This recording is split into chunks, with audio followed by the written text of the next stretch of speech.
Prontinho.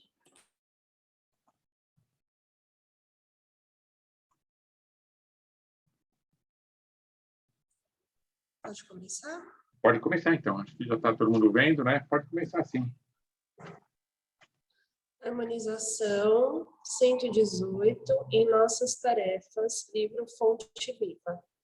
Não ambicioneis coisas altas, mas acomodai-vos às humildes.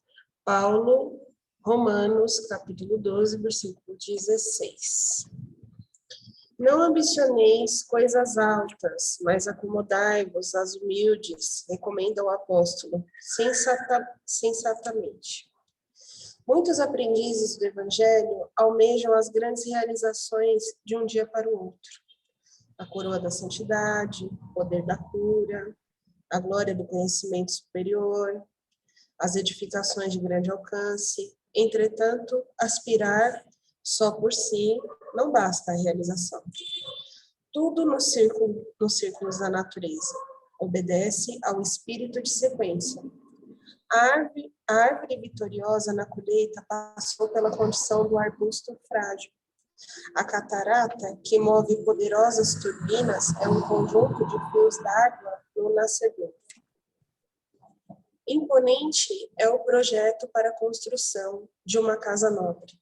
No entanto, é indispensável o serviço da picareta e da pá e do tijolo e da pedra, para que a arte do reconforto se exprima. Abracemos os deveres humildes com devoção ao nosso ideal de progresso e triunfo. Por mais árdua e mais simples a nossa obrigação, atendemo-la com amor. A palavra de Paulo é sábia e justa, porque, escalando com firmeza as faixas inferiores do monte, com facilidade lhe conquistamos o cimo, e aceitamos de boa vontade as tarefas pequeninas. As grandes tarefas virão espontaneamente ao nosso encontro. O que você nos diz sobre essa mensagem? Eu entendo que aqui a mensagem diz o seguinte, que às vezes a gente está sempre pensando em coisas tão complexas para se servir, para se fazer, e às vezes a nossa volta tem coisas tão pequeninas que tem tanto valor quanto. Não tem como começar a subir a escada pelo último degrau, né? Então, a gente tem que ter paciência, saber fazer. Às vezes não dá para fazer tudo, né? Às vezes a gente tem que fazer o que está proposto ali naquele momento para ser feito, com humildade, com boa vontade, para que, ao passar do tempo, a gente possa entender, né? Todas as fases, né? Por exemplo, igual o curso que a gente está fazendo, né? Eu falo por mim. Eu queria começar um curso sistematizado, aí é de grande complexidade, né? Tanto filosófica quanto da própria doutrina kardecista. Aí não estava dando certo. Aí o que eu pensei? Falei assim, não, eu vou parar tudo aqui que eu estou fazendo, eu vou começar do zero.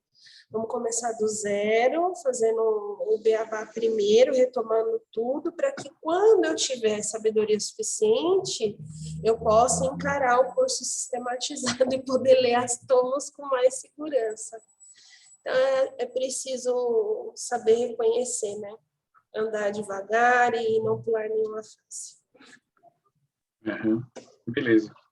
Quem mais tem alguma coisa a comentar, contribuir? Poderia acrescentar, já a hora falou. Oi, claro, pode falar. Pelo texto aqui, ele diz que a natureza não dá salto, né? Tudo tem seu tempo, né? Uhum. E temos que valorizar todos os tipos de serviço, desde o mais simples até o mais complexo. Porque ninguém chega no serviço mais complexo se não tiver passado pelo mais simples, né? Isso vale para tudo, não é só para serviço. Como a Lauren falou mesmo, os estudos, para tudo na vida. Sim, é isso mesmo. Alguém mais quer comentar alguma coisa, fazer algum comentário de alguma coisa que viu, que observou? A Thaís. Oi, Thaís. Esse texto me fez lembrar uma reportagem que eu vi hoje, que na Inglaterra está faltando caminhoneiros, né? Então, estão fechando postos de combustíveis, está faltando alimento, está tendo alguns prejuízos lá, porque não tem profissionais dessa área. É um campo que ninguém se interessa, né? E aí, é nesse momento, e a gente passou por isso no Brasil, uma época que teve a greve, né, dos caminhoneiros, que é uma profissão que muita gente não dá valor e que ela é muito importante, porque é ela que leva os alimentos, distribui, né? Faz toda a distribuição dos testes, dos combustíveis, então o país quase para, né? E é um trabalho humilde, é um trabalho simples também, então tudo é importante, né? Do serviço mais simples que às vezes as pessoas acham, tudo tem uma importância numa cadeia enorme assim que a gente vive. Uhum. É isso mesmo. Mais alguém quer comentar alguma coisa? Queria só complementar, que nem um lixeiro, né? É uma profissão, né, que nunca desvalorizada. Imagina se quando falha, né? Eu concordo com ela, concordo com a Thaís, né? Os humildes que serão um dia ser valorizados e a cada passinho.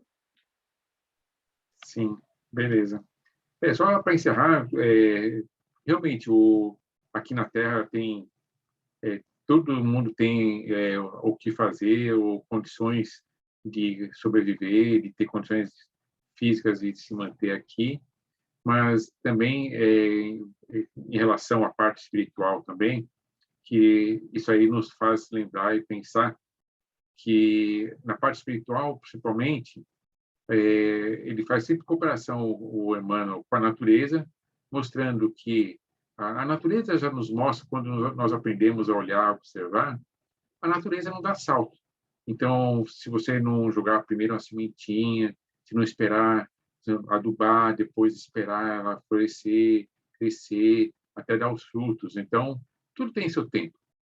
Vai amadurecendo aos poucos, vai se especializando e vai melhorando. Nós também, sem que o percebamos, também fizemos isso aí, fizemos esse trilhar.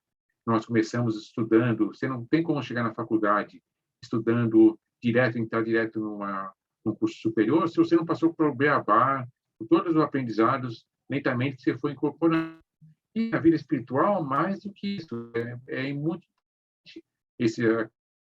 E também, ao mesmo tempo, nós também, por causa se vocês falaram das dificuldades que tem, as importâncias que tem das profissões mais simples, que tem que ser observadas, olhadas. Tem sempre o hábito de sempre coisas importantes, que deem destaque. Então, se eu parte espiritual, a mesma coisa. Eu quero ser um Xavier, eu quero já ser um escritor conhecido, vou fazer muitos livros. Então, na parte assim, de sedimentar valor, a gente não percebe que todas as tarefas são não sem chegar lá e te dar atenção, te acolhe, toma aquele copo d'água, senta ali, espera que essa pessoa é tão importante. O médico está dando o trabalho dele. Então, tudo tem sua importância. E, pelo contrário, às vezes, mesmo que a gente valoriza as pessoas com cargos importantes, e muitas vezes, em relação a valor, então, em posição Jesus era um carpinteiro, enquanto que Herodes era rei, era um imperador. Então, a valorização realmente espiritual, muitas vezes aqui, quem está apresenta ao contrário. Os mais estão não são sempre que a gente imagina. Às vezes as pessoas têm menos qualificações ou menos condições. Às vezes, é o contrário. E como nós conseguimos galgar postos mais avançados, nós vamos começar de pouquinho em pouquinho. Porque, mesmo dentro do Espiritismo, se pudermos a entender, ele envolve uma quantidade enorme de percepções e sentimentos que são para a vida. E o que acontece? Nós não conseguimos assimilar tudo isso pronta. Se nós fôssemos já muito evoluir, que são maravilhosas de intenção, então ele transformaria numa coisa natural. Que nem, por exemplo, o Bezerra de Menezes. Ele começou a olhar assim, do lado espiritual que ele estava, a pessoa pensou, não, vai ficar. Ele pediu mil desculpas e falou, não, e assim ele ganhou o livro dos Espíritos. Quando ele começou a ler, ele não parava de ler e cada vez mais ele achava, nossa, tudo isso eu já sinto que já faz parte de mim. Então, aos poucos, absorvendo essas coisas, e que nós absorvemos acaba fazendo parte de nós. E nós não vamos conseguir se nós não começarmos. E nós temos que começar com condições simples. Esse é o natural da vida, certo? Estender mais que isso, já falei isso. Foi a sua internet, eu acho que falhou um pouco, Larte, as coisas que você falou, pelo menos para mim aqui. Eu não sei se foram para todos, porque pode ser que a minha internet esteja oscilando aqui. Também falhou. Falhou? Falhou um pouco. Eu não quis falar, porque como a minha internet oscila demais, não, o pessoal não está reclamando, eu acho que não falhou bastante, tá? Então, aqui eu percebi não, que estava falhando. A minha internet não tem estado muito bom nos últimos tempos, não. Então, o pessoal está falando que falhou, tá vendo? Quando for assim, gente, dá um toque no chat, não fiquem com vergonha, não, porque como a minha internet, eu moro em prédio, a minha internet oscila muito aqui. Então, às vezes está oscilando só para mim e para vocês está ok, tá? Vamos falar um para o outro aí, quando começar a falhar de novo. A gente sempre acha que é da gente, né? Tem várias pessoas no chat, mas a gente já não tem noção, né? Vamos criar esse hábito todos nós aí, tá bom? Fechado? Vamos lá, então. Vamos seguir aqui.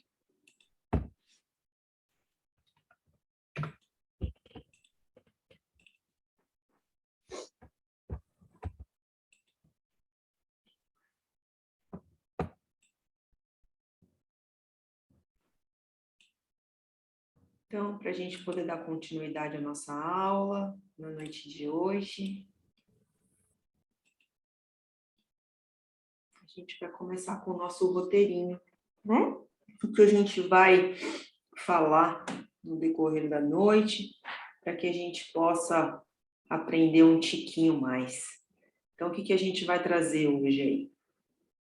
Festim de bodas, né? Que é uma das parábolas de Jesus. Para quem não conhece, vai conhecer. Para quem já conhece, vai relembrar.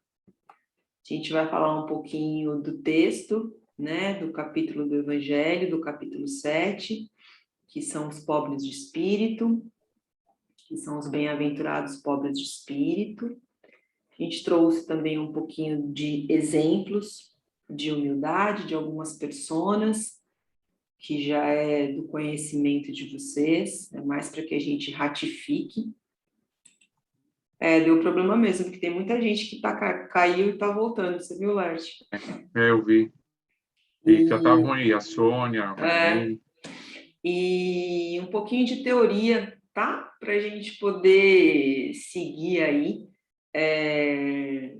o que fala a visão espírita, qual é o conceito, quais são as definições com relação a esse tema, tá bom? Então, para a gente começar aí com o festim de bodas, eu vou ler para vocês a parábola, tá? Para a gente poder relembrar um pouco. Para a gente depois entender o contexto do restante da aula, tá bom? Eu não coloquei aqui porque ficava muito texto, então eu vou ler para vocês. Então Jesus, tomando a palavra, tomou a falar-lhe em parábolas, dizendo: o reino dos céus é semelhante a um certo rei que celebrou as bodas de seu filho e enviou seus servos a chamar os convidados para as bodas. A estes não quiseram vir. Depois enviou outros servos, dizendo: dizei aos convidados: eis que tenho o meu jantar preparado, os meus bois e cevados já mortos, e tudo já pronto. Vinde às bodas. Porém, eles, não fazendo caso, foram um para o seu campo, o outro para o seu negócio, e outros, apoderando-se dos servos, os ultrajaram e mataram. E o rei, tendo notícias disso, encolerizou-se e, enviando os seus exércitos, destruiu aqueles homicidas e incendiou a sua cidade. Então disse aos servos: as bodas, na verdade, estão preparadas, mas os convidados não eram dignos. Ide, pois, às saídas dos caminhos e convidai para as bodas a todos que encontrardes. E os servos, saindo pelos caminhos, ajuntaram todos quantos encontraram, tanto os maus como bons, e a festa nupcial ficou cheia de convidados. E o rei, entrando para ver os convidados, viu ali um homem que não estava trajado com veste nupcial, e disse-lhe: amigo, como entraste aqui, não tendo veste nupcial? E ele emudeceu. Disse então o rei aos servos: amarrai-o de pés e mãos, levai-o e lançai-o nas trevas exteriores. Ali haverá pranto e ranger de dentes, porque muitos são os chamados, mas poucos os escolhidos. Então, para quem não lembrava, essa é a parábola do festim de bodas, né? E aí eu trouxe para vocês aqui, para a gente poder bater um papo, do que acontece, por que Jesus, né, falava, para a gente poder entrar na história da nossa aula, por que Jesus falava por parábolas, né? Vocês têm ideia por que Jesus falava por parábolas? Essa é a primeira pergunta que eu faço para vocês. Por que Jesus falava por parábolas? Vamos participar um pouquinho da aula hoje. O que vocês acham? As pessoas da época pudessem entender melhor, porque eles não tinham muito entendimento, né? Melhor entendimento. Sim, perfeito. E ele utilizava, mais uma pergunta, perfeito, Kleber. Ele utilizava de palavras rebuscadas, né? E ele utilizava de exemplos que eram exemplos que não condiziam com a época. Quando ele falava por parábolas, o que vocês acham? Vamos começar a entender um pouco o que são essas parábolas de Jesus. Ele utilizava... falando que condiziam. Condiziam? Podem abrir aí, tá bom, gente? Também o áudio, para a gente poder interagir na aula, tá? Acho que condiziam, acho que usava dessas parábolas para despertar um pouco de empatia, né? Para ver se tocava nas pessoas, se elas conseguiam se imaginar dentro daquela parábola, né? Dentro daquela história. Os exemplos vividos da sociedade da época, né? E aí, para a gente poder entender, então, tá? Eu trouxe aqui narrações alegóricas. Então, Jesus utilizava de narrações alegóricas, né? Para que as pessoas alegóricas e metafóricas, para que o povo da época o entendesse. Mesmo assim, nós não entendíamos, né? De tudo que Jesus falava, se nós entendêssemos 5% naquela época, acredito que era muito, né? Mas mesmo assim, ele falava na sua grandeza de sabedoria e amor, ele sabia que isso aconteceria, mesmo assim, como ele veio trazer o ensinamento, ele seguiu utilizando dessa ferramenta que eram as parábolas, né? Então, eu trouxe aqui para a gente ratificar o que vocês falaram, né, nas perguntas que eu fiz. São narrações alegóricas em que Jesus recorria para que se fosse entendido. Elaborava um enredo e ele exemplificava com a sociedade da época. Então, assim, ele falava em parábolas, ele contava uma história, trazendo exemplos da época, de coisas que aconteciam na política, na sociedade pobre, na sociedade rica, e contava como se fosse um enredo, né? Como se fosse um roteirinho, para que as pessoas conseguissem sintetizar esses dizeres dele, essas frases, essas máximas, e conseguissem sintetizar na cabeça, né, uma história, para que ficasse um pouco mais fácil, para que ficasse o entendimento um pouco mais claro. Então, ficou claro aí para a gente já o que é parábola. Então, quando alguém perguntar para vocês, vocês já sabem o que é, né? E o porquê que Jesus falava dessa forma, tá bom? E aí a gente vai seguir aqui com a questão da parábola do festim de bodas, né? O rei, quando eles falam do rei aí, eles estão falando de quem, né? Jesus está falando de quem quando fala do rei? Está falando de Deus, né? Que é a nossa causa primeira de todas as coisas, né? Então, Deus... Estou admitindo a Marilene aqui. Dá uma olhadinha lá, acho que o pessoal está caindo, tá?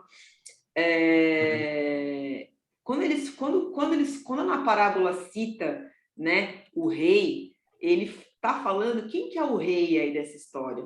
O rei é Deus, né? Ele é o nosso criador do universo, né? Ele que deu origem a tudo, né? Ele que deu origem à vida humana, à vida material, à vida vegetal, ao universo.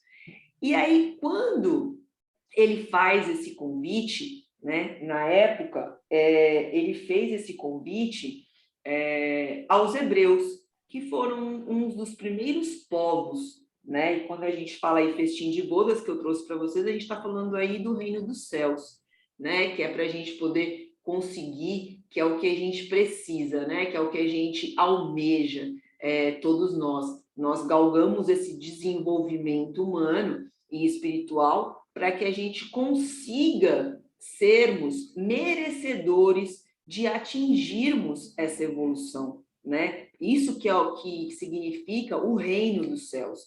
E aí, quando ele faz esse primeiro convite e convida esse povo a participar dessas bodas, dessa festa, né? Os primeiros convidados, quando ele cita aí nessa parábola, ele está falando dos hebreus, que na época, a gente fala, era um povo que era extremamente envolvido com política, né? Então, era um povo extremamente envolvido com bens materiais, envoltos no egoísmo, envoltos na intolerância. E aí, quando Jesus veio, né? Jesus veio até nós e começou a trazer todo aquele ensinamento, toda a lição, eles acharam estranho, né?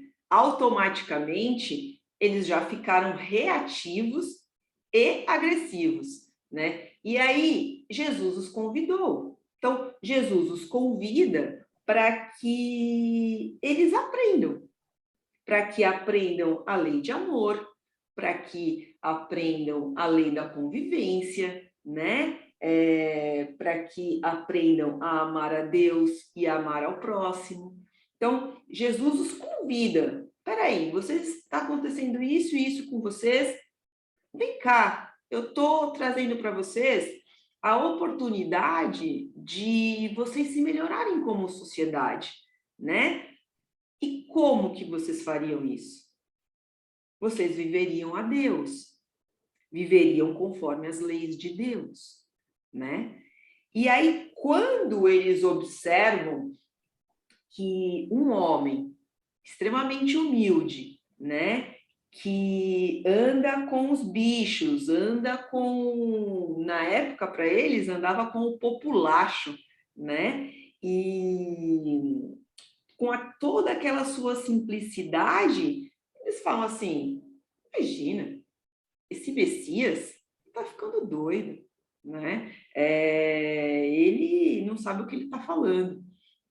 E aí, então, esses primeiros povos, que são os hebreus, o que eles fizeram? Eles recuaram, né? E, além de recuar, eles maltrataram a Jesus, né? Que veio acontecer o que aconteceu, que foi o levado Jesus na cruz, né? Então, esses primeiros povos já não deu certo. Então, quando o rei lá, quando Deus, né, pelo intermédio de Jesus, faz esse convite para que esses povos, né, o povo hebreu, venha e vivencie a Deus, eles recuam, são reativos e automaticamente são agressivos, que foi, né, que degringolou aí a morte de Jesus. E aí, o que acontece, né? Por que eu trouxe essa foto aí do povo hebreu? Que eu vou até já contar o final aí. Porque depois que acontece a crucificação de Jesus, logo na sequência, vem os romanos e acaba com Jerusalém, né? Jerusalém fica embaixo de ruínas. E como a gente vê, né, que é a lei da ação e reação, né? Logo que Jesus é crucificado, automaticamente o povo romano vem e acaba com a cidade, né? E aí, quando o rei ele fala, o povo hebreu não aceitou, né? Não aceitou a minha vivência em Deus. Que a gente vai fazer então, Jesus, né? Aí Deus acordou lá com Jesus. Falou assim, o que a gente vai fazer? Vamos chamar a todos. E o que são esse a todos na época, né? Eles vão chamar pobres, ricos, todos os povos, né? Porque aí Jesus começou a expandir o seu conhecimento, né? Seu conhecimento, não, a sua lição, o seu ensinamento. Ele começa a expandir para outras cidades, para outros povos. E aí, quando eles falam na parábola sobre os bons e os maus, eles querem dizer que não só as pessoas boas e puras de coração, como também os idólatras, os viciados, as pessoas que são extremamente vaidosas, egoístas, os austeros. Então, todos aqueles estão convidados a vir. Então, todos aqueles estão convidados a encontrar o reino dos céus, né? A encontrar a evolução e o desenvolvimento humano e espiritual, que na época eles não entendiam o que era isso, né? Aí, por isso que essa parábola, ela acaba, ela se encerra falando que muitos são os chamados e poucos serão os escolhidos. E por que eu trouxe aí esse ponto final da parábola da questão dos escolhidos? Quando eles falam, quando Jesus e quando Deus fala dos escolhidos, esses escolhidos eu até trouxe aqui, a humildade, a bondade e a pureza. São sentimentos e virtudes que nós temos dentro de nós, nascemos com elas, porém, temos que cultivá-las, tá? A gente, como nós nascemos cruz, né? Desde o princípio lá, desde a primeira encarnação, nós nascemos cruz, a gente tem que fazer o quê? A gente tem que, cada vez que a gente vai reencarnando, a gente vai se reciclando, a gente vai se desenvolvendo e a gente vai melhorando. E quando esses escolhidos, que são os poucos os escolhidos, são os indivíduos, as personas que, de fato, têm a humildade no coração, que é o que a gente vai trazer na aula, que se tornem, por isso que eu trouxe aqui, pequenos diante da grandeza que é Deus, diante da grandeza que é a lição e a lei de Deus. Então, quando eles falam desses escolhidos, são essas pessoas que, de fato, têm a humildade implícita dentro dela. Vivem a humildade, vivem a pureza, vivem a bondade, independente da situação que estejam. Se for uma situação de sofrimento, se for uma situação de estresse, se for uma situação... Essas pessoas, elas não conseguem nem sentir a raiva, né? Então, quando ele fala desses poucos escolhidos, significa que Deus faz o convite desse festim de bodas para que a gente entre no reino dos céus, para que a gente conquiste a evolução para mundos superiores a todos. Ele foi começando por pequenos povos, né? Até que a coisa foi ficando grande. Primeiro veio Moisés, né? Depois veio Jesus e aí trouxe o Espiritismo. Então, veio Moisés foi e deturpou um pouco da lei, né? Fez a lei de Deus conforme os seus interesses.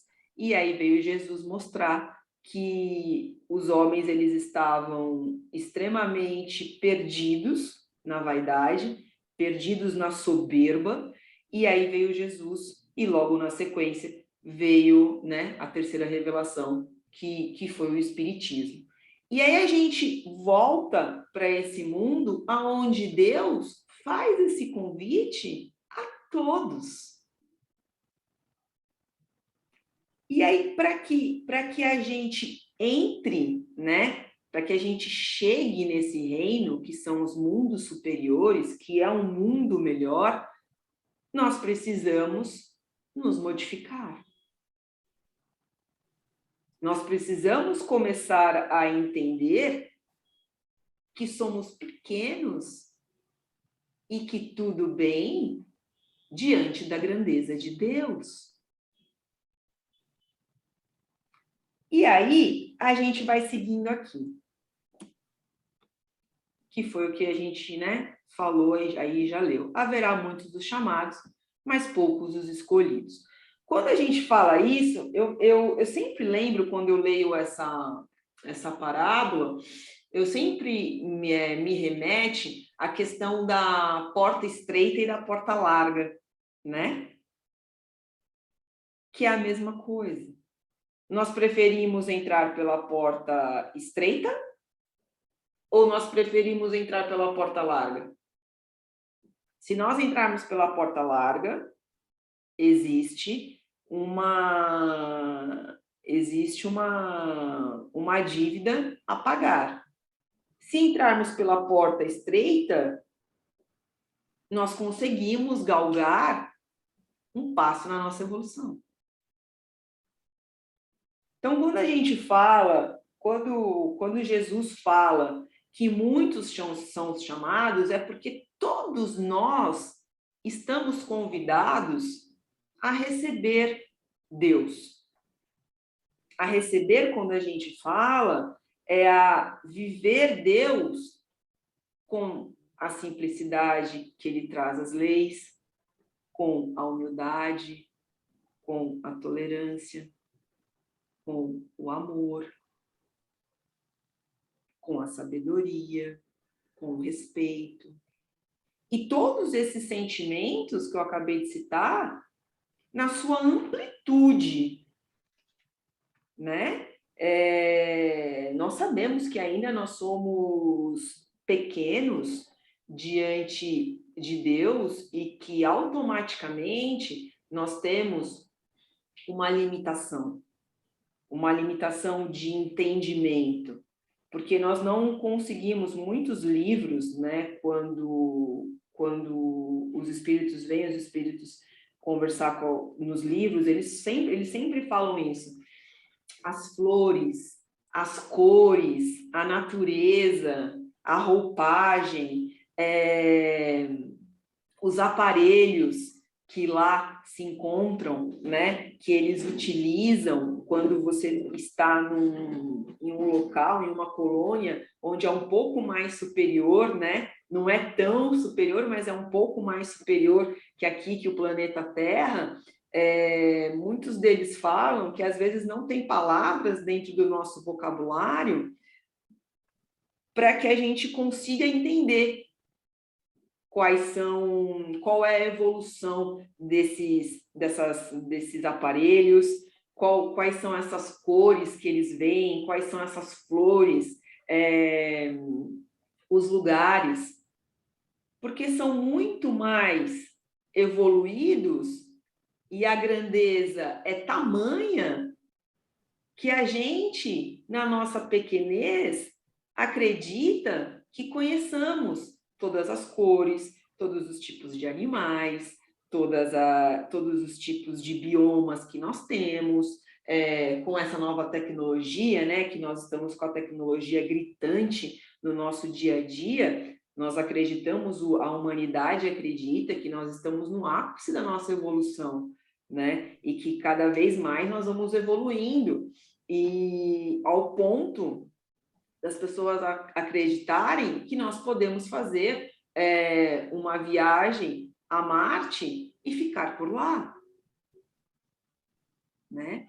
Então, assim, tudo tem o seu tempo, tudo essa frase, que tudo no seu tempo, é a frase que melhor se encaixa para a nossa evolução.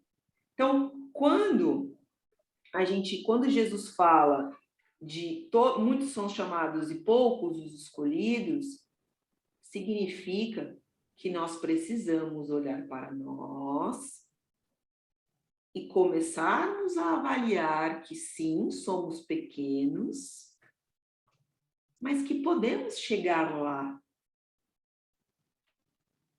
Então, que esse nosso campo de visão, ele tem que começar a se expandir.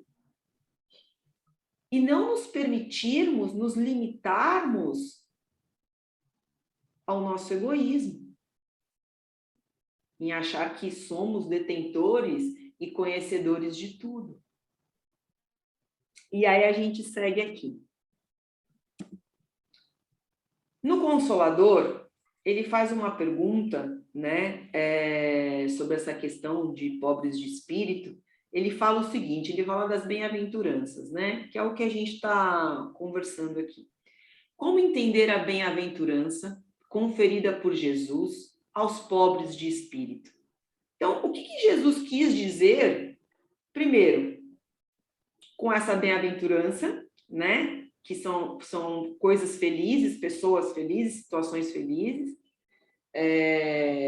Mais para frente vocês vão entender que não é só felicidade, tem outras conotações, mais ao longo dos próximos cursos. E conferidas. E por que Jesus fala de pobres de espírito, né? Que foi uma das perguntas aí que a gente fez no questionário. Por que Jesus diz felizes aqueles que são pobres de espírito, né? E aí ele vem com a informação. O ensinamento do Divino Mestre referia-se às almas simples e singelas, despidas do espírito de omissão e de egoísmo, que costumam triunfar nas lutas do mundo.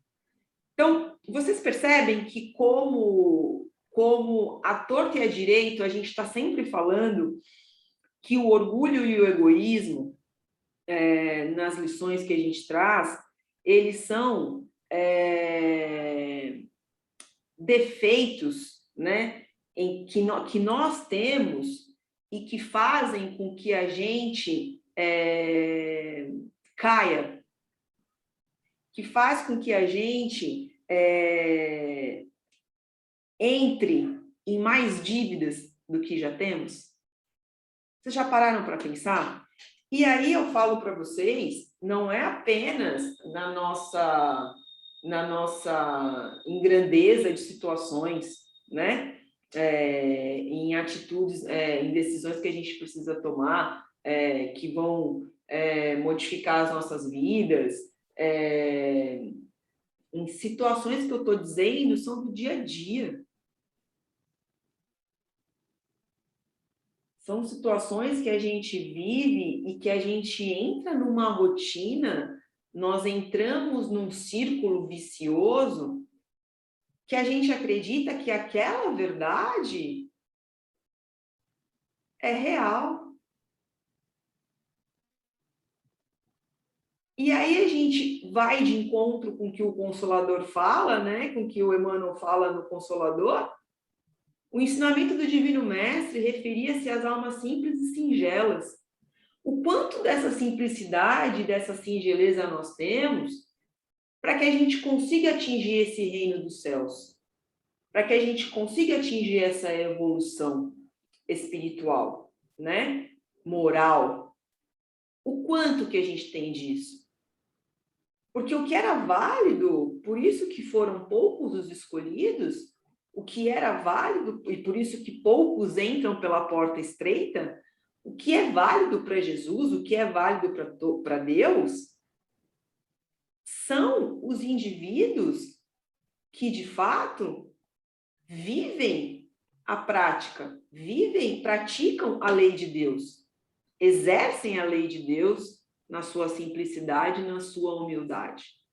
E aí ele segue e fala o quê? Na 303, acho que é 313A essa parte aí. Não costumais até hoje denominar os vitoriosos do século nas questões puramente materiais de homem e de espírito? E aí ele continua e ele ratifica mais uma vez. O que ele diz? É por essa razão que, em se dirigindo à massa popular, aludia o Senhor aos corações despretensiosos e humildes, aptos a lhe seguirem os ensinamentos, sem determinadas preocupações rasteiras de existência material.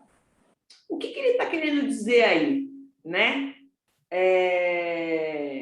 Tudo isso que você acredita que é válido, todos esses bens materiais, todo o seu orgulho, toda a sua opulência, toda a sua arrogância, não vale de nada. O que vale diante da grandeza de Jesus? O que vale diante da grandeza de Deus? Vai cagar? Tudo isso não vale nada. Não vale absolutamente nada. Então, quando ele traz o ensinamento, ele traz esse ensinamento para aqueles indivíduos, como os cristãos que morreram nas arenas, né? E que morreram por Jesus na época, porque era necessário acontecer isso dentro da evolução humana, era necessário ter esses tipos de acontecimentos, aos quais eram acontecimentos bárbaros, para que a humanidade começasse a se movimentar e a ver que existiam essas barbáries para com pessoas que viviam, né, determinadas religiões, e no caso era o cristianismo, viviam a Jesus, para que, de fato, o mundo evoluísse. Porque aí a humanidade começa, né, a evoluir e o cristianismo ele começa a se expandir e as pessoas começam a entender, diante da evolução da humanidade, que não se faz necessário você colocar pessoas dentro, né, lá dos... Estou com galeias na cabeça. Dentro, como é que chama lá, Laerte, que eles morriam dentro das... Nossa, me fugiu a palavra agora. Onde? No ciclo romano? No ciclo romano? No ciclo, isso. Que eles morriam lá dentro por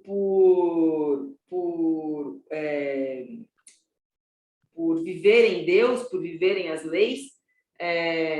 E aí acontecia isso, e aí a humanidade começou a ver que aquilo era uma barbárie e que, de fato, essas pessoas, que como aconteceu há 2000 anos no livro, que essas pessoas elas tinham um propósito e que ao longo do desenvolvimento da humanidade, aquilo foi de fato importante para que hoje nós víssemos e fôssemos, meu Deus, não existe a necessidade dessas barbáries. Você ser comido pelos leões pelo fato de você vivenciar o cristianismo da época, né? As lições que Jesus havia deixado, pelo fato de você ter uma religião, né? Uma religião que fale de amor, que fale da verdade, que é a sabedoria de Deus.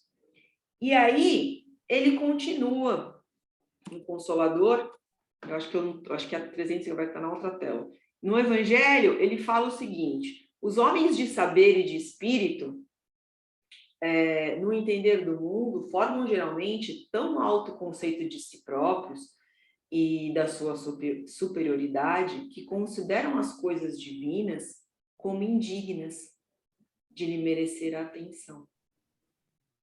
Quando no Evangelho fala-se isso, a gente remete aos bárbaros lá de trás, né? Que acreditavam que o Messias era fake, né? Era uma persona fictícia, que aquilo não existia. E aí, quando a gente... Olha isso, o Evangelho lá atrás, que foi escrito por Kardec lá atrás, traz essa mensagem aqui, falando do quê? Das pessoas e dos indivíduos, né, que tem o seu orgulho, a sua intolerância, tudo exacerbado, que foi o que eu disse há pouco. Por quê? Porque você acaba adquirindo tanto conhecimento, que você acredita que tudo aquilo que é comprovado cientificamente, tudo aquilo que é tangível, tudo aquilo que é material é o que de fato existe. Então, a sua soberba, a nossa soberba, ela fica tão grande, porque quanto mais conhecimento você vai adquirindo, muitos utilizam para o bem, outros utilizam para o mal, a gente tem que saber que eu estou adquirindo conhecimento para que eu me melhore de forma interna e para que eu atinja uma multiplicidade de evolução no sentido de doar esse conhecimento, de me tornar uma pessoa melhor. Então, tem muitas pessoas que atingem um grau de conhecimento que é muito engraçado isso, que elas falam assim, esses tipos de pessoas de classe, né, classe, que eu acho isso assim, essas classificações, né, bizarras dentro da sociedade, eu não me envolvo com classes C, D e E, B, ou pessoas que não tenham ensino superior, 3 faculdades, pós, blá, blá, porque não vão me entender. Eu estudei anos da minha vida um determinado sistema de software, né? Virei um especialista, virei um PhD, sou extremamente sistemático, autoritário, determinado para poder almejar um objetivo de implantar um software que, através da minha retina, eu consiga realizar pagamento de compras, tenha a leitura ótica dos meus documentos, enfim. Então, eu fiquei tão especialista nisso que, automaticamente, pessoas que não tenham um nível X de conhecimento não conseguem conversar comigo. É por isso que o Evangelho traz.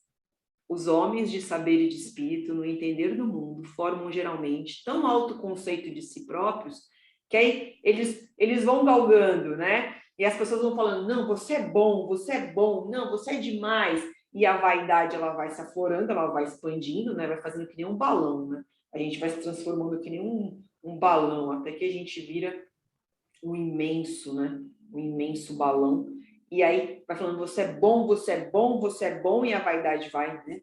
Que aí eles acreditam, a autoestima fica tão lá na lua, tão exacerbada, que eles acreditam que não exista nada além deles. Olha que interessante que é isso. Olha que movimento que a humanidade pode fazer, tanto para o bem quanto para o mal. E aí, por isso que o Evangelho, ele ratifica o que Jesus trouxe lá nas bodas, festim de bodas, né? Ele ratifica. E aí continuamos. Se recusam a admitir o mundo invisível e potência extra-humana, e uma potência extra-humana. O orgulho se lhes revolta, a ideia de uma coisa acima da qual não possam colocar-se, e que os faria descer do pedestal onde se contemplam. Então, o que ele traz para a gente? Adianta eu acreditar que eu sou o melhor de todos, que eu sou o perfeito, que tudo que envolve a tangibilidade, tudo que envolve a minha visão, meu olho, tudo que eu estou vendo é o que é verdadeiro? Tudo aquilo que eu realizo como ações de opulência, ações de às vezes passar por cima do outro, né? Ações de mentir, de inveja, de denegrir o outro. Para eles, isso tudo é ok, para esses indivíduos. Se você vai falar, eu não sei se vocês já conversaram, ou se vocês conhecem alguém assim, né? Já tiveram oportunidade. Se vocês conversarem com pessoas que são ateus e que têm uma inteligência assim extremamente rebuscada, sabe? Pessoas muito inteligentes que são extremamente sistemáticos, e quando você vai conversar, se você, não estou dizendo que são todos, sempre existe uma exceção, mas se você conversa, se você pergunta 1, 2 vezes, 3 vezes a mesma coisa, eles já ficam nervosos. Eles já começam a se mexer e falar, opa, peraí, não, você é burro, né? Você percebe que eles ficam incomodados, eles já ficam o famoso saco cheio, né? Ai, você não está me entendendo, então peraí, que eu vou falar, chama outra pessoa para poder essa outra pessoa te explicar. E o que vale tudo isso? De novo, diante da grandeza de Deus, diante da grandeza universal. O que vale nós ficarmos lá no nosso pedestal, dentro daquela nossa pequena sociedade, sendo que a nossa moral ela é totalmente arbitrária? De que vale? Aí você, né, coloca um pezinho para fora e começa a enxergar a imensidão. E aí você fala, meu Deus. E quando você vai conversar com essas pessoas sobre Deus, é bem complicado, porque sobre algo que seja intangível, né? Sobre energias, você às vezes você nem precisa citar o nome de Deus, sobre energias. É impressionante como essas pessoas, né, têm explicação para tudo, explicação científica para tudo, e ainda não estão preparados. Tudo bem, não tem problema nenhum. Mas uma hora a conta chega. uma hora todos nós teremos que pagar essa conta. Todos nós. Todos. Independente se eu for amarelo ou se eu for verde. Todos nós teremos que pagar essa conta. E aí a gente segue aqui. Na 314, ele fala o seguinte: qual a maior lição que a humanidade recebeu do Mestre quando o Mestre lavou os pés dos seus discípulos? O que vocês acham? Por que Jesus tirou lá um pedacinho, né, da sua túnica para poder lavar os pés dos seus discípulos? Qual era a lição que ele queria trazer para nós na época? O que vocês acham?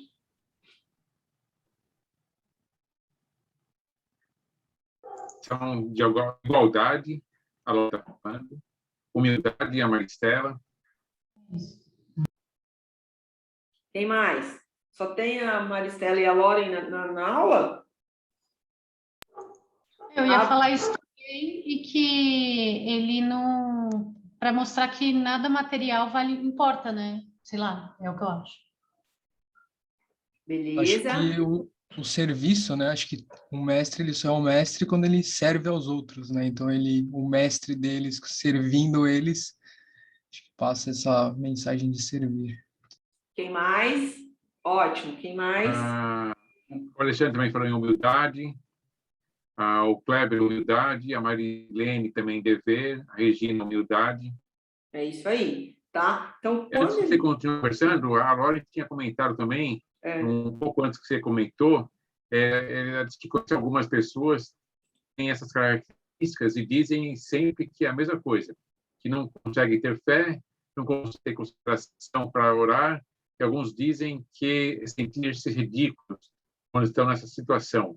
Ela acha que é curioso mesmo isso aí. Legal. E é engraçado que, independente da religião, quando acontece alguma coisa, alguma situação na vida dessas pessoas de sofrimento, de angústia, né, de extrema angústia, extremo sofrimento, eles vão recorrer a Deus, né? Ai, meu Deus, me ajuda, não tem aquela história? Ai, meu Deus, me ajuda. Então, o que a Marilene traz... A Marilene também fala em submissão. Submissão. O que Jesus vem trazer, né, com essa atitude que ele tomou? O que ele fala aqui? Entregando-se a esse ato, queria o Divino Mestre testemunhar às criaturas humanas a suprema lição da humildade, demonstrando ainda, uma vez, que na coletividade cristã, o maior para Deus seria sempre aquele que se o fizesse menor de todos. Eu vou trazer de novo o exemplo que a gente já falou em aulas anteriores. Jesus nasceu uma manjedoura, né? Ele foi o único e maior exemplo de humildade.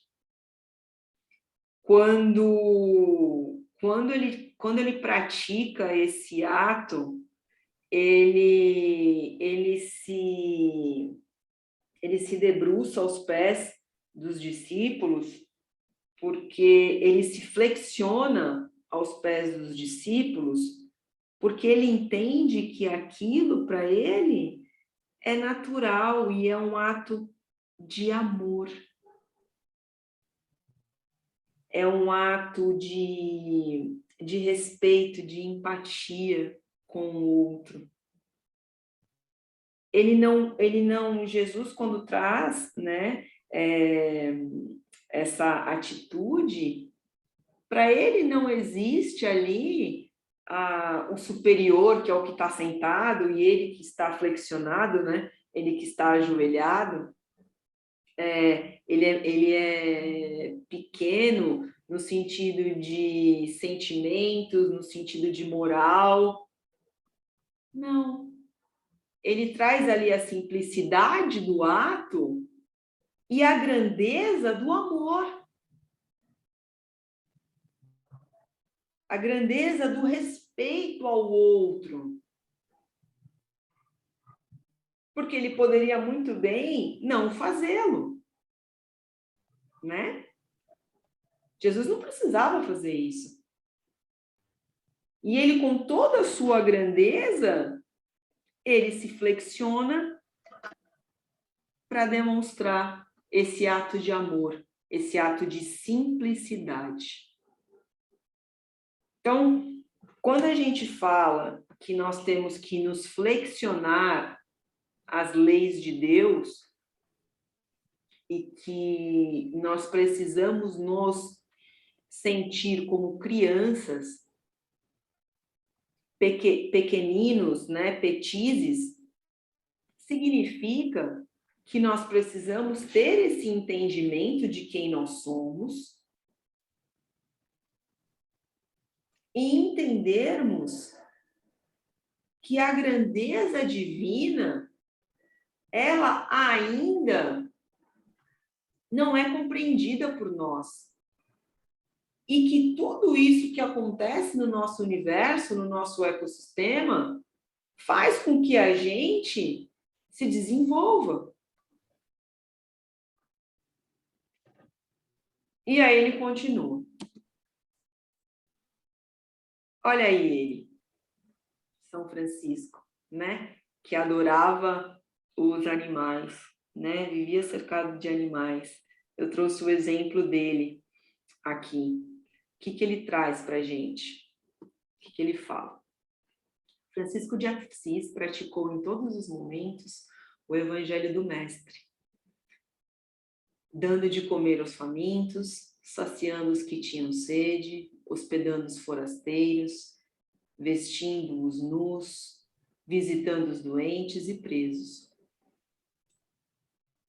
Quando a gente lê, né, esse exemplo de humildade que é Francisco de Assis, a gente traz um pouco para o nosso dia a dia. Claro que nós não vamos mudar o planeta, né, com uma virada de chaves. Mas será que a gente não consegue, dentro do nosso pequeno mundo de convivência, será que a gente não consegue ser um pouquinho do Francisco de Assis? Será que a gente não consegue ser um pouquinho do Chico, né? Será que a gente não consegue ser um tiquinho de Jesus? Ah, mas poxa, Karina, eu vou deixar de comprar aquele eletrônico que eu quero muito, porque aí ou eu compro o eletrônico, né? Ou eu compro um bem material, ou eu ajudo alguém. Gente, a questão é o quanto de fato, e a pandemia trouxe muito isso, o quanto de fato nós necessitamos de algumas coisas dentro das nossas vidas, né? O que a gente necessita, o que é necessário e o que é que a gente deseja. Porque quando a gente fala de desejo, a gente deseja uma série de coisas dentro da nossa individualidade e da nossa limitação, né? Mas o quanto, de fato, a gente poderia abrir um pouquinho a mão de algumas atitudes da nossa vida e fazer uma doação de um ouvido, né? De um ouvir o outro, de um falar uma palavra de afeto, de um dar, agora vamos, né, para coisas, de um dar um prato de comida. Não precisa se fazer atos aos quais sejam propagados em rádios, em Instagram, não precisa de nada disso. A caridade, ela, quando silenciosa, ela é a maior das virtudes. E a humildade é a maior delas. Para que a gente consiga atingir os planos superiores, nós precisamos ter a virtude da humildade, da caridade e do amor.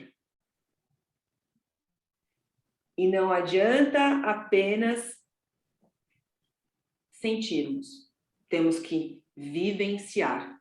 E o vivenciar é, às vezes, ouvirmos coisas, ouvirmos palavras baixas, ouvimos inverdades que às vezes nos afetam e que a gente sabe que não é assim que funciona, e nos silenciarmos.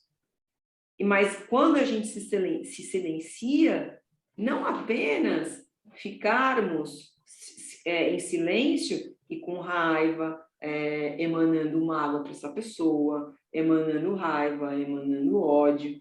Não. Quantas vezes Francisco de Assis ficou calado diante de absurdos que se ouvia? Quantas vezes Jesus ficou calado? Porque as pessoas, elas cutucavam, né? Ele, principalmente os políticos, quando o encontravam, cutucavam ele para que ele ficasse irritado, nervoso, para que ele retrucasse. E quantas vezes Jesus fez isso? Nenhuma.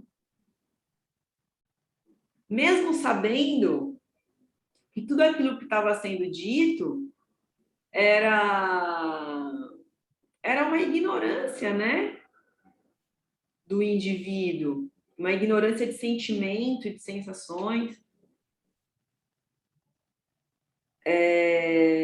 A gente tem que começar a colocar nas nossas vidas que, às vezes, a gente compra discussões, a gente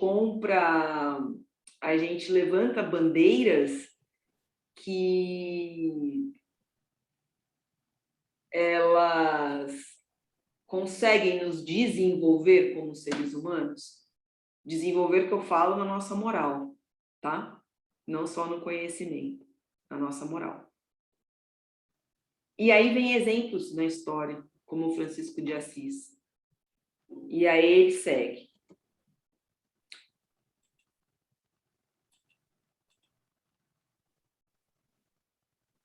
Francisco de Assis vivenciou o amor em sua plenitude. Olha aí, que a gente já conversou. Obedecendo ao maior mandamento, amar a Deus sobre todas as coisas e ao próximo como a si mesmo, sabendo que toda a lei e os profetas estão contidos nesse mandamento. Será que a gente já conseguiu amar a Deus em sua plenitude? Vocês acham que no nosso dia a dia a gente consegue exercer essa humildade que a gente tem como exemplo agora, o exemplo de Jesus, o exemplo de Francisco de Assis? Vocês acham que a gente consegue fazer isso no nosso dia a dia? Vocês acreditam que isso é possível? Na vida atual na vida de hoje, na nossa vida atual, vocês acreditam que isso é possível? Se a gente tiver disciplina e começar aí a nos comprometermos, né, com algumas coisas, vocês acham que isso é possível? Sim ou não? Aí sim, Maristela não com essa grandeza. Cléber é muito difícil. A Flávia sim, mas é muito difícil. São para poucos, a Flávia também falou. Viviane sim. A Lauren não, é muito exercício. Então, vamos lá. É muito difícil, mas é impossível?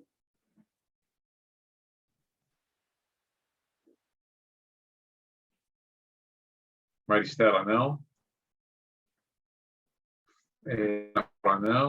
Não.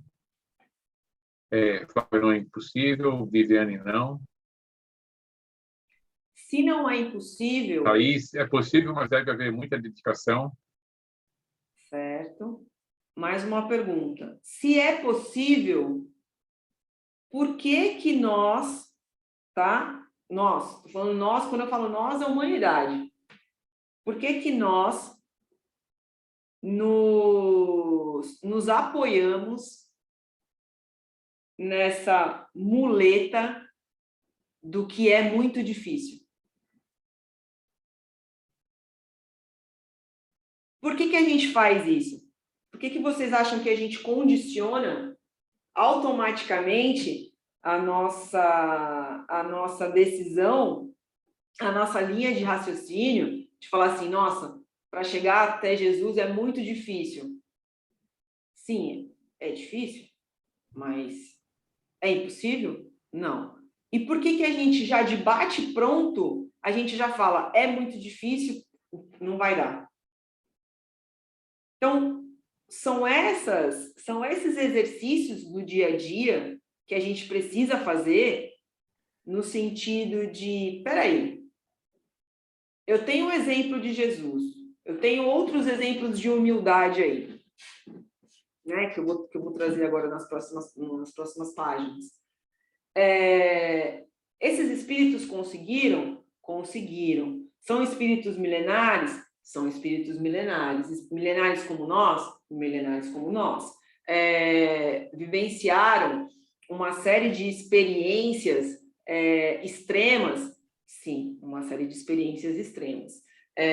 Muitas decaíram, né? Muitas não conseguiram e voltaram, outras tiveram o êxito e foram vindo reencarnando com missões mais importantes. Mas eles também começaram do pequeno. Eles também... Antes de continuar, a Regina falou difícil, mas não impossível. Por que a gente não consegue, né, que você perguntou? A Marlene falou que é preguiça, Maristela, por comodismo, talvez egoísmo, a Marlene também falta de solidariedade, a Thaís, porque deixamos nos iludir pelo material, estamos presos a esses desejos. A Flávia, perfeito, Thaís. Concordou com o que a Thaís falou. O Cleber, ainda estamos muito presos aos vícios, ainda estamos trabalhando para a nossa mudança interior. O Kleber também, a Marlene falou perfeito do Kleber, isso que ele comentou, não nos colocamos no lugar do outro. Então, vocês mesmos responderam aí que a dificuldade... Vocês perceberam como a gente tem essa dificuldade de aceitar e compreender a lição? Vocês perceberam isso? Olha assim, eu fiz uma pergunta simples, né? E aí, se a gente começa a ir mais a fundo, olha só como a gente tem dificuldade. Como nós ainda somos carentes diante da grandeza de Deus. Eu sou pequeno, né? Eu sou humilde e sou feliz por ser assim. Olha só, olha que ensinamento. Eu sou feliz por ser pequeno diante da grandeza de Deus.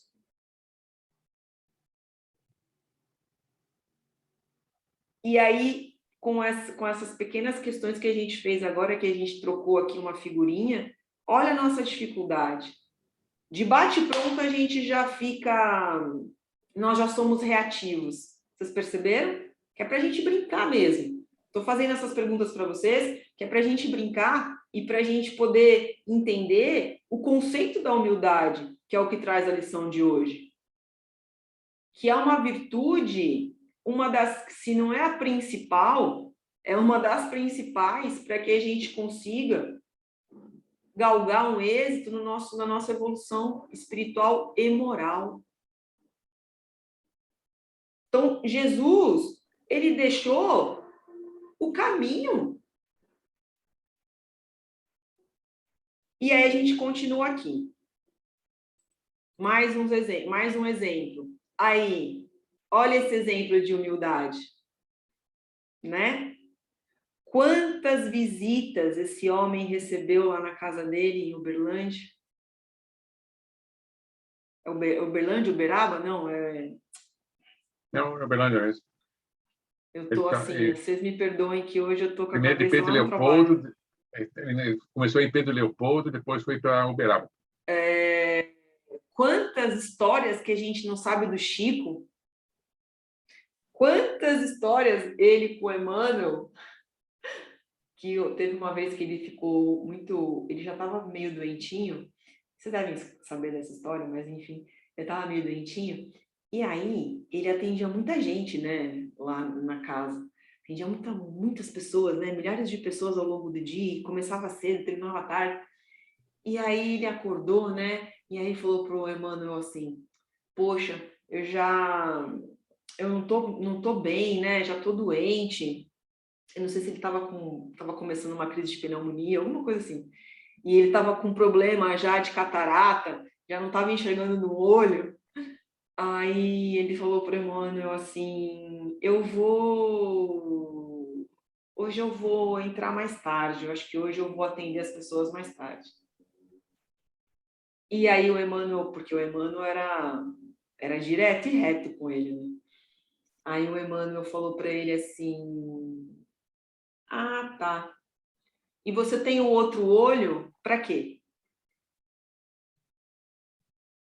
Aí ele falou assim, mas você não tem dó de mim? Eu fazer a caridade, né? Eu trabalhar desse jeito perante as pessoas. Ele falou assim, Deus não descansa nunca. Você ainda tem um outro olho, você tem braços e pernas. Levante e vá trabalhar.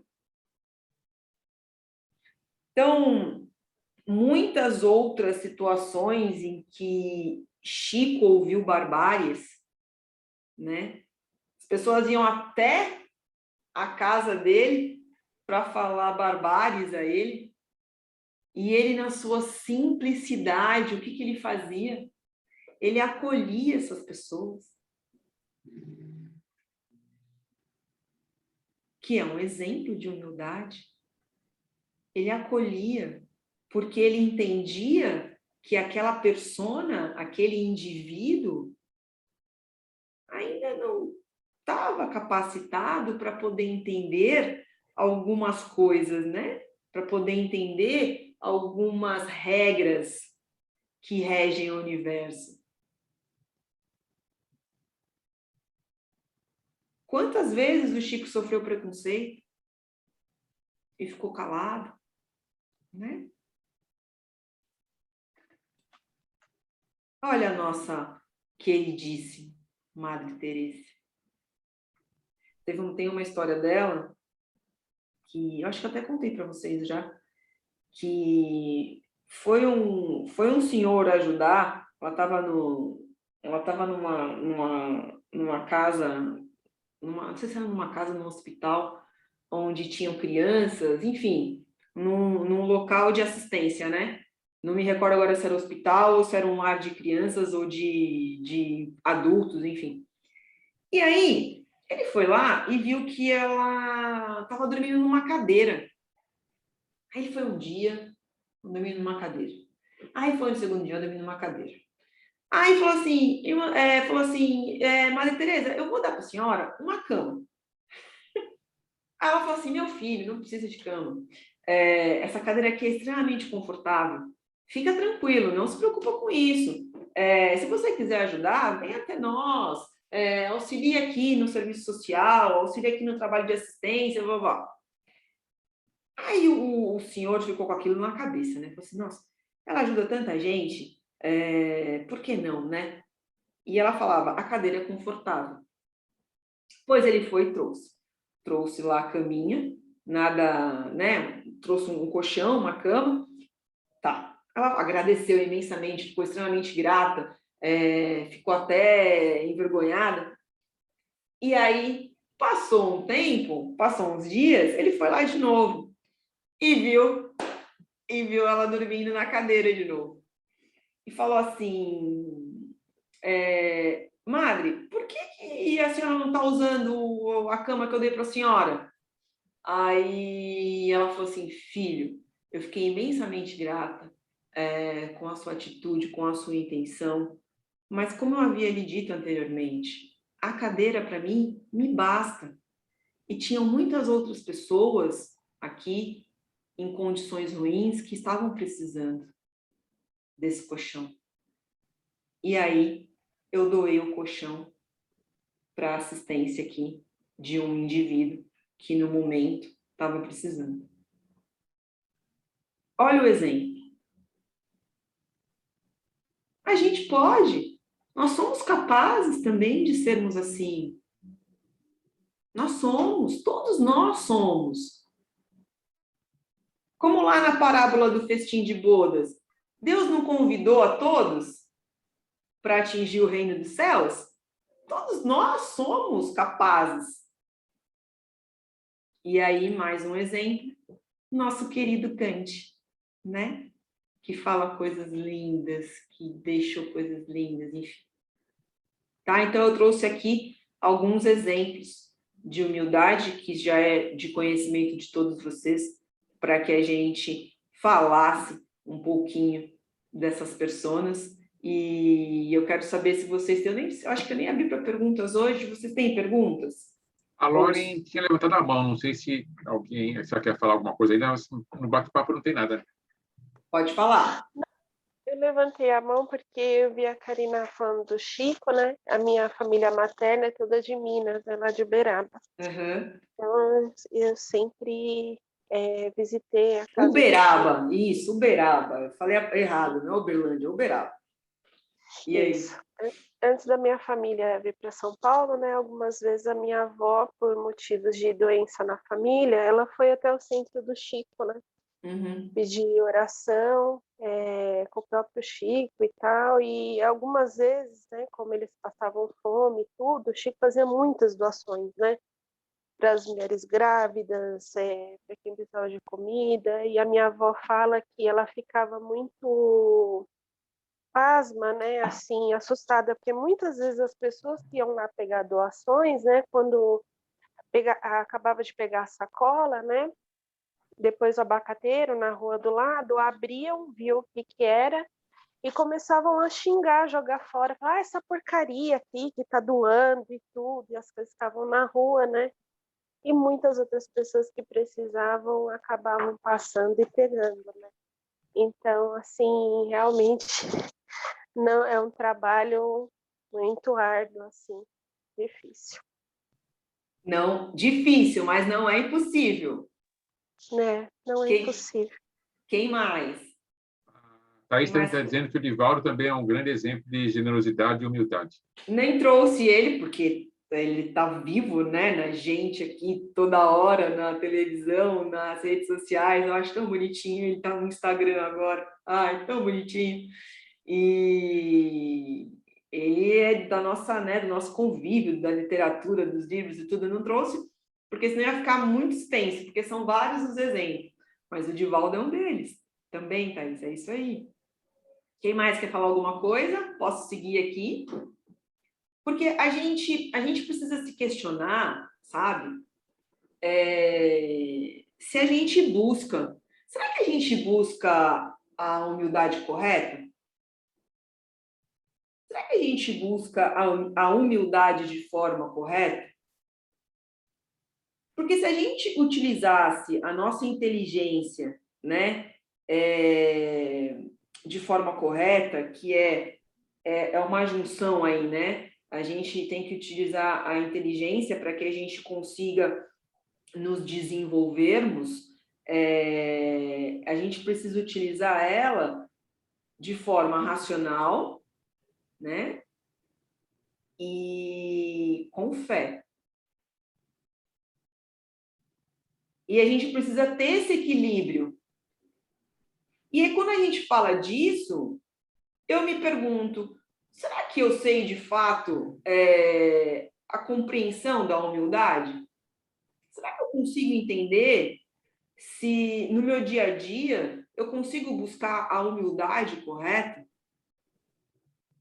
E aí eu trouxe, né, para a gente poder fazer, eu quero fazer esse exercício com vocês para mexer com vocês aí dentro, né, para vocês ficarem pensando e refletindo. Será que a gente busca essa humildade correta?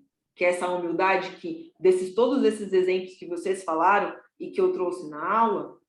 Olha só, vamos ver o que a literatura diz para a gente.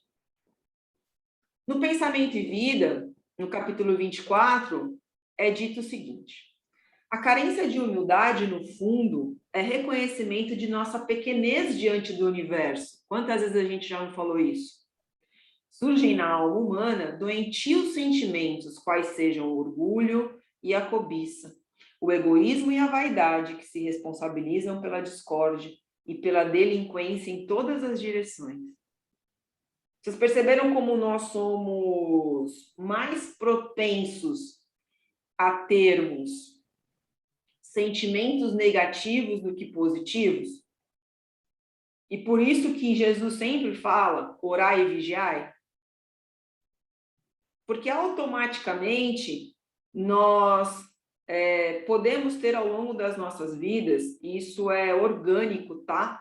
Isso é orgânico porque já fizeram uma série de experimentos em que o resultado foi esse.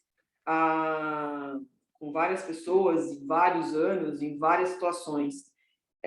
A primeira coisa que a gente faz, né? Vamos supor, a gente convive com uma pessoa, né? E essa pessoa, ela discorre a sua vida no caminho reto, é uma pessoa bacana, que está sempre ali, seguindo, né? Tudo certinho, tudo bonitinho.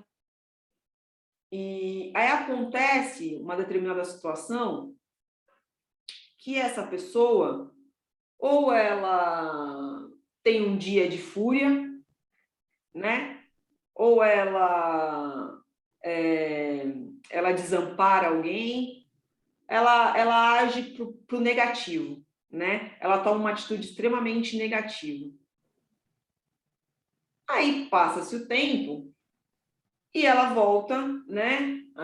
Ela se equilibra e volta a ser como ela sempre foi. E aí, quando a gente vai numa roda de amigos ou na família, a gente não vai lembrar dessa pessoa que teve, ao longo, vamos supor, digamos que essa pessoa tenha desencarnado. A gente sempre lembra, não, mas aquele fulano, lembra daquela vez que ele fez aquilo com aquela pessoa? Ele roubou aquela pessoa? Ou ele maltratou, bateu? A gente sempre vai lembrar desse episódio negativo que aconteceu com essa pessoa, com esse indivíduo, uma única vez ao longo de uma vida. Eu falo que é uma pequena vida, né? Uma pequena vida que a gente tem aí, a faixa etária agora, a média do brasileiro é de 80,2, 80,1, alguma coisa assim, de 80 anos. A gente não lembra os feitos. Poxa, não, mas aquela pessoa era bacana, aquela pessoa estava sempre disposta a ajudar. E isso a ciência já estudou. Nós temos, geneticamente, né, organicamente, nós temos a propensão de sempre realizarmos o pensamento no negativo. Então, esse exercício do orar e vigiar é para que a gente nos auxilie, para que a gente não consiga só pensar no negativo. De bate pronto, que nem a gente não acabou de falar, não acabei de fazer algumas perguntas para vocês, e vocês falaram, poxa, é difícil? Vocês conseguiram entender essa dinâmica que eu estou explicando? Então, assim, a gente precisa fazer esse exercício, por isso do orar e vigiar. E aí, no Pensamento e Vida segue. Possuída pelo espírito da posse exclusivista, o indivíduo, a alma acolhe facilmente o desespero e o ciúme, o despeito e a intemperança, que geram a tensão psíquica, da qual se derivam perigosas síndromes da vida orgânica a se exprimirem na depressão nervosa e no desequilíbrio emotivo. A semana passada, o Laerte comentou sobre isso, né? O quão as doenças emocionais, elas nos abalam. E vou dizer para vocês, nem tudo é espiritual, tá?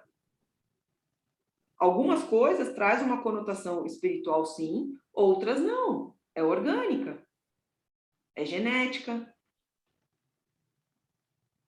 Então, quando o Pensamento e Vida fala disso, né, no capítulo 24, traz para a gente poder nos remetermos aqui. Se nós continuarmos achando que temos que ficar em cima do pedestal, que somos superiores a tudo, que as nossas opiniões são as que prevalecem, que o nosso egoísmo, ele é tamanho que ele aflora no nosso olhar, na nossa percepção, né? No nosso perfil. Se a gente continuar fazendo tudo isso, o que vai acontecer? Logo, é a lei da ação e reação, gente. Nós cairemos doentes. Doentes fisicamente e doentes emocionais. Porque a gente já tem aquele plug do negativo. Nós temos o plug do negativo e do positivo. Só que o nosso plug do negativo, ele é acionado de forma mais rápida.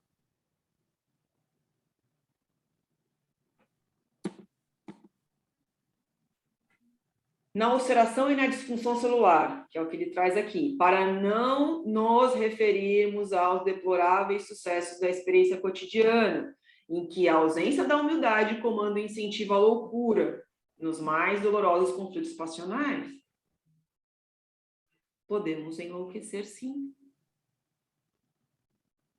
Com toda essa nossa opulência de que somos os tais. No caminho da luz, ele fala o seguinte: a vinda do Cristo ao cenáculo obscuro do planeta, trazendo a mensagem luminosa da verdade e do amor, assinalara o período da maioridade espiritual da humanidade. Ou seja, a partir do momento que eu atinjo essa maioridade, eu tenho mais o quê? Responsabilidade. É automático. Jesus veio. Veio Moisés, veio Jesus, veio o Espiritismo. Aí Jesus veio. Né? Vamos falar de Jesus. Jesus veio. Nós já temos a compreensão de quem é Jesus. Automaticamente, a nossa responsabilidade fica maior. Eu e o Laerte, a gente fala muito isso para vocês, né? Que conforme vocês vão adquirindo conhecimento, conforme esse conhecimento vai se transformando em prática, automaticamente essas responsabilidades, elas vão se engrandecendo. O nosso comprometimento vai ficando maior. É a lei natural da vida, gente. Não tem como. Não tem como fugir disso. E o fato de a gente achar que é difícil não nos minimiza de responsabilidades. É difícil, mas a gente tem que seguir. A gente tem que tentar. A gente tem que buscar melhor assim. É nosso dever como espíritos milenares que nós somos. E aí ele segue. E essa maioridade implicava direitos que se fariam acompanhar do agravo de responsabilidades e deveres para a solução de grandes problemas educativos do coração. Se eu tenho eu tenho o conhecimento de Jesus, que é o nosso modelo, nosso único modelo, né? Sei como ele trouxe os ensinamentos. E aí, eu faço tudo de diferente. Eu faço tudo o contrário.